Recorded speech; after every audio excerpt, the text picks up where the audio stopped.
So we have pulled up quite a stack of source material today. We've got investor reports, technical guides, some really dense policy papers. Yeah. And they're all focused on what has to be one of the biggest economic and, well, ecological bets in the world right now. Saudi Arabia's trillion-dollar pivot under Vision 2030. Pivot almost feels like too mild a word for what we're seeing here. Yeah. This is, it's a massive national restructuring effort. Right. And for you, the listener, our mission today is really to get our heads around how Saudi Arabia plans to sort of decouple its economic future from pure oil revenue. Okay. And they're doing that by managing their carbon footprint through three really interconnected pillars. Huge deployment of renewable energy, completely transforming their cities, and a really aggressive push into electric vehicle manufacturing. Okay, let's unpack the scale of this right away, because this is not cosmetic stuff. No, not at all. Vision 2030, it aims to shift the economy so that non-oil exports go from 16% of non-oil GDP all the way up to 50%. That is a huge leap. It's massive. And the engine behind it all is the Public Investment Fund, the PIF. PIF. It operates like this global sovereign wealth titan. We're talking something like $620 billion in assets under management. It's what's powering these huge giga projects like NEOM. That amount of capital just changes the game entirely. It's the foundational difference, I think, between this plan and other national development schemes we see. But what really ties the climate goals to the economic goals is this conceptual map they use. The circular carbon economy. The CCE, exactly. And this framework, which they developed for the G20, it basically dictates their whole approach to carbon management. And what's so fascinating about the CCE when you look at the documents is that it's explicitly non-hierarchical. It doesn't say renewables first or efficiency first. It just treats four strategies, these four R's, as like equally valid tools in the toolbox. And that is the key strategic insight right there. Those R's are reduco, efficiency, renewables. Recycle, which is about natural carbon cycles, bioenergy. Then you have remove carbon capture, direct air capture. Yeah. And finally, reuse, which is using that captured carbon in industrial products. Everything we see them investing in, it slots into one of those four boxes. So let's start with the most dramatic evidence we have for that reduced pillar, the energy backbone. ACWA power. Yeah, ACWA power. The scale of development here is, it's just staggering when you read their report. It truly is. The investor reports show they're not just a regional player anymore, they're a global giant. By mid-2025, they had a gross power capacity of nearly 79 gigawatts. 79. Across how many countries? 14 countries. And domestically, in Saudi Arabia alone, they have over 34 gigawatts of solar, PV, and wind either planned or already running. That pushes their total global renewable capacity past 55 gigawatts. 55 gigawatts. That number, it definitely sounds impressive, but are we seeing any, technological headaches in the sources, anything that complicates this, or is it just easy money from the PIF? Oh, we absolutely see the friction. Yeah. Well, ACWA Power reported really strong operating performance. Their income before impairment was up almost 59% in the first half of 2025. Which is huge.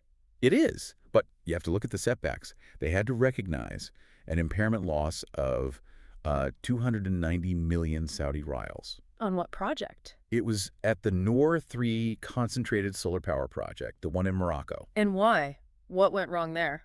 It came down to a capacity revision and a really extended outage.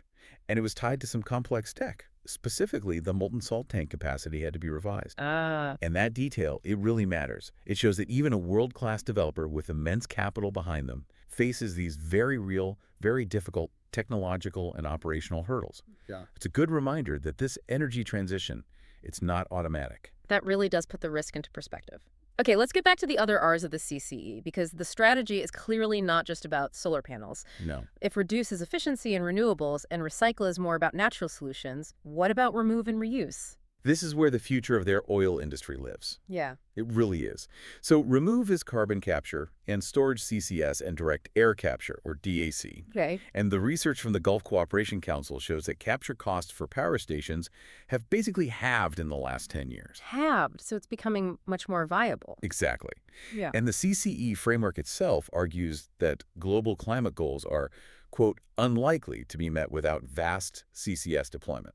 And reuse is taking that captured carbon and turning it into something valuable. We saw the example of Sabic. Right. They're already converting 500,000 tons of CO2 every year into things like methanol and fertilizers. Wow. So the strategic reason why Saudi Arabia puts equal weight on these Rs is pretty simple, really. Yeah. It allows them to keep using their most valuable resource, hydrocarbons, while still meeting climate pledges by, technologically managing the carbon that comes out. And the ultimate intersection point where all these Rs seem to meet is hydrogen. Yeah. It's cross-cutting. You can make it from fossil fuels or from renewables. And this is a huge strategic differentiator for them right now. You have green hydrogen from renewable electrolysis and blue hydrogen, which comes from natural gas, but with CCUS attached to capture the carbon. And the key detail in the sources is the cost. Yes. Critically, the material notes that blue hydrogen is currently about 1/3 the cost of green hydrogen. 1/3. That cost dynamic is a massive driver for the whole strategy we're seeing. If you can make clean hydrogen cheaply right now, you get a huge first mover advantage. That's the bet.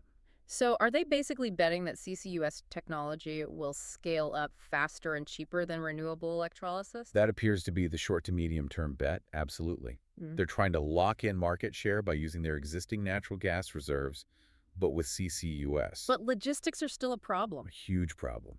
Shipping pure hydrogen is notoriously difficult. You have to cool it to cryogenic temperatures.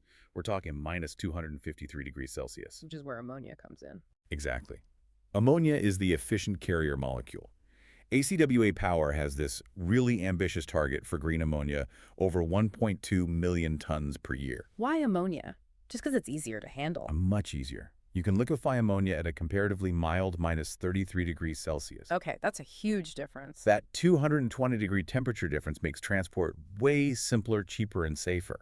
It instantly turns hydrogen logistics into a viable global export market. That is a brilliant example of how a simple logistical factor can dictate a whole trillion-dollar strategy.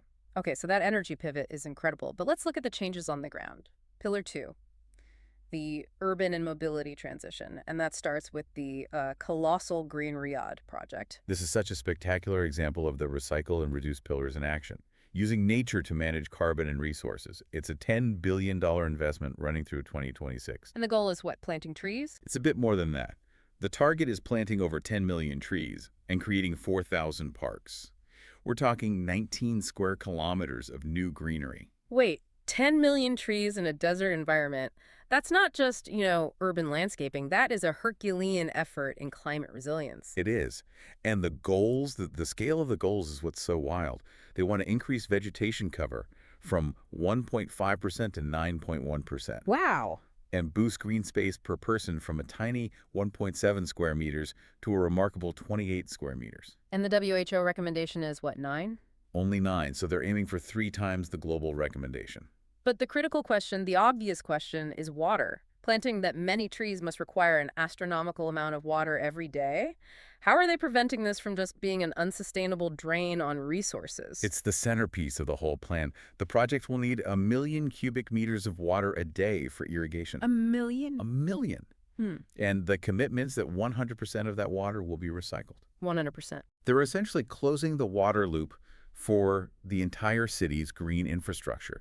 That is a massive engineering challenge tied directly to that recycle pillar. Speaking of infrastructure, let's jump into the EV ecosystem. The Riyadh government has a mandate.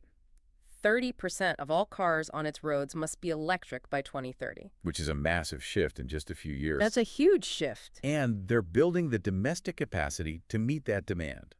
The goal is a total EV production capacity of 310,000 units per year by 2030. And this is anchored by 2 big companies. One foreign partnered, one homegrown. Exactly. The foreign partner is Lucid Motors, the American EV company. Where TIF holds a majority stake. Right. And the government gave them this critical early market stability by committing to purchase up to 100,000 Lucid vehicles over 10 years. And that purchase agreement, it basically de-risks the whole venture for them. So Lucid is setting up its facility in King Abdullah Economic City, aiming for a capacity of up to 155,000 vehicles per year. And then you have the homegrown venture, Sarah. SEER. That's the PI Foxconn joint venture. The iPhone people. The very same. And they're strategically licensing component technology from BMW. They're designing their own SUVs and sedans, with launches starting in 2025 and a target capacity of 150,000 units. So, Joe's, they're not just attracting foreign brands, they're trying to build a national industrial EV champion. And this industrial transformation doesn't stop at the assembly line, does it? It's going upstream right into the earth. Yeah, that's right. They're turning mining into the third pillar of the economy, a really significant move to secure that whole supply chain. And it's essential for the EV battery life cycle. This is where reuse and remove eventually meet mobility. They're targeting $32 billion in investment to tap into an estimated $1.3 trillion in mineral resources. The incentives must be huge. Oh, they are. Yeah. A 5-year royalty holiday, up to 75% co-funding of capital expenditure. They clearly want to attract every major mining and chemical player on the planet. And if you look at the battery initiative specifically... All right, so EV Metals Group is setting up a battery chemicals complex in Yanbu. Okay. It's to produce high-purity lithium, nickel, cobalt. But the real game changer, the potential ace up their sleeve, is a Saudi startup called Lithium Infinity. What do they do? They are developing a membrane-based technology, and it's specifically designed to extract high-quality lithium from salty brine. From brine. From brine. If this could be scaled up and made cost-effective, it changes everything for their mineral strategy. It makes previously inaccessible resources vital to the global battery supply chain. It turns a local geological constraint into a massive opportunity. So they're building the car, they're securing the supply chain, and they're even trying to innovate how the key minerals are extracted. But none of this works without a charging infrastructure. Absolutely not. And the regulatory environment is basically being built from scratch right now.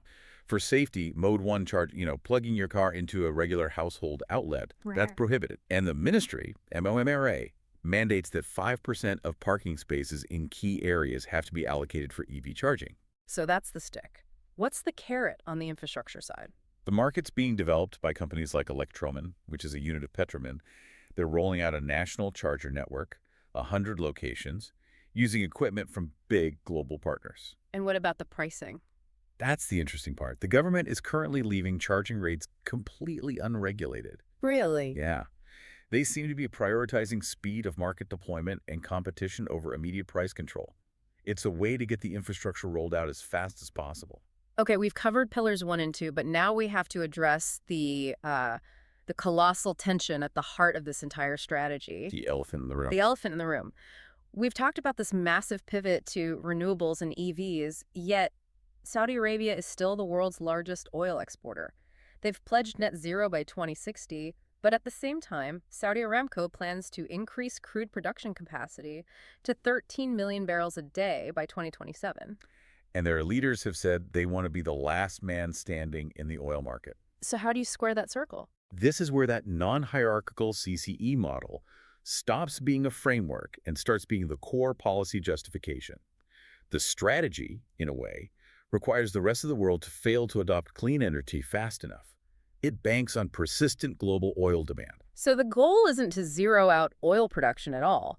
It's to become the lowest cost, cleanest possible producer of whatever residual oil the world still needs. Precisely. Leveraging the remove and reuse pillars to manage the carbon fallout. Exactly. The core bet is that the world will